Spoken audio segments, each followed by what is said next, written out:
All right. I wanted to do an update, on my Fluval 5 gallon actually, but before I do that, because I do have a big update for that, I managed to find a protein skimmer that actually fits in the back compartment, which is awesome, and it's working great. And also another pump for flow that's pretty cool. So that'll be very useful for other people using that. But before I did that, I wanted to go ahead and do a video of my red Sea Max Nano. This is the first video for this tank, and this is a new tank. It's only been up several months, and I want to make it clear I made some huge changes to the Fluval Nano, and it's not because things were terrible. I mean, everything was doing well, but I could tell what was about to happen with the live rock because I had used that man-made stuff before, and I knew overall in the future the tank wasn't going to turn out the way I wanted it. And I had gone with live sand. I didn't want to do that. I made that mistake. Now I've taken all the live sand out because every time, especially in a small tank, when you go to wipe the glass, the sand kicks up everywhere. Sand is always a detritus factory. It's always a nutrient factory, even when you vacuum it well. So I mean, it's just a hassle that's not worth having. So this tank is a great example of, this is my optimal way to start a tank if you're going to start any tank, but especially, a nano, of course, is one, the type of rock I told you about. Well, that was the first rock added to this tank. And like I said, it's that very porous, reef rock. It's natural, and the aragonite substrate, which is far better than sand. I still think I may have it a little bit too deep in this tank, but as you can see, it's cycling. I'm in the ugly stage. This is probably the most beautiful ugly stage I've ever had in a tank, because I just did things right. I used a biological additive, the bacteria, the cycling bacteria.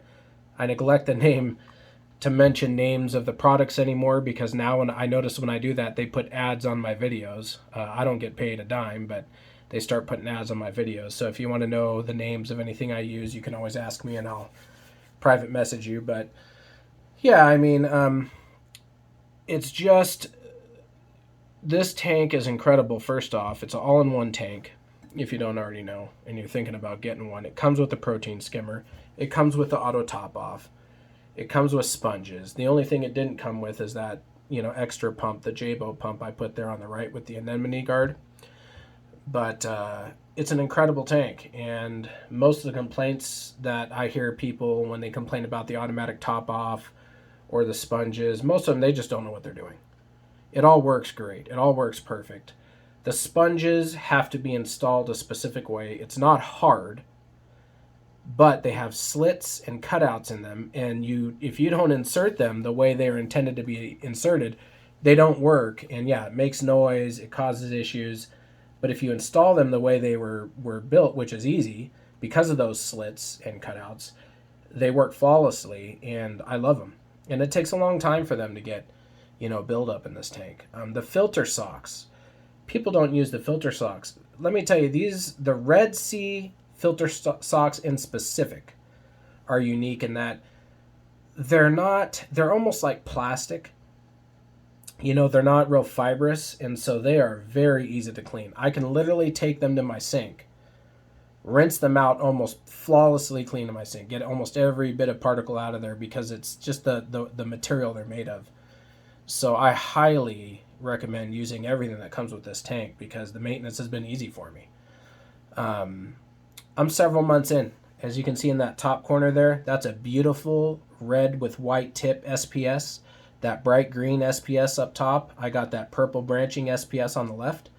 Those corals have all been in here for weeks now. I got an anemone doing great down there in that corner. Pipe coral on the bottom. Every single coral has been doing great. As you can see on the back wall, I am doing the star polyp that I want to spread and cover most of my back wall. That stuff, when I got those star polyps, they look nothing like that. I mean, those things are exploding.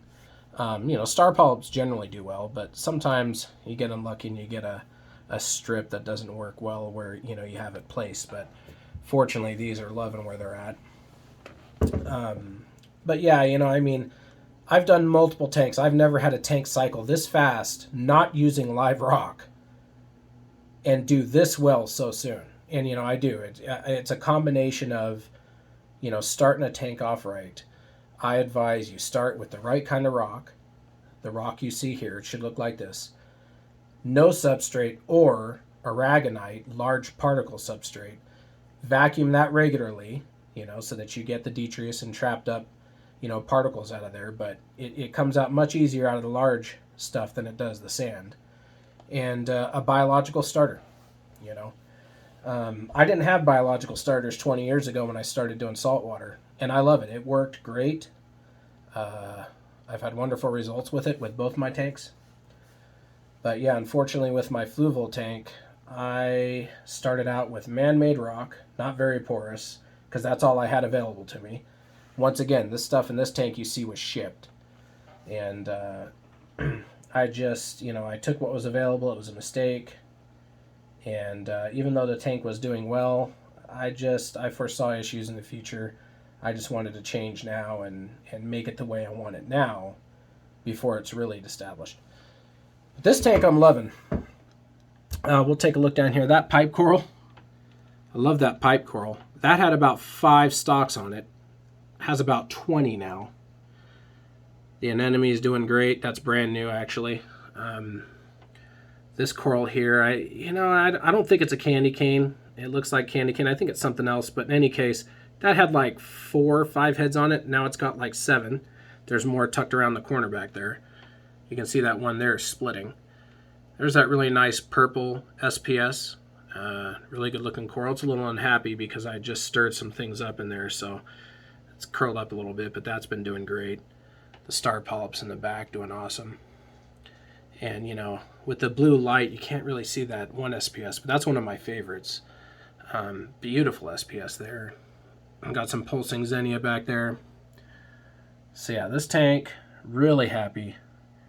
If you're thinking about getting the red Sea Max Nano or have any questions about, startups in general, feel free to ask me questions and I'll answer what I can.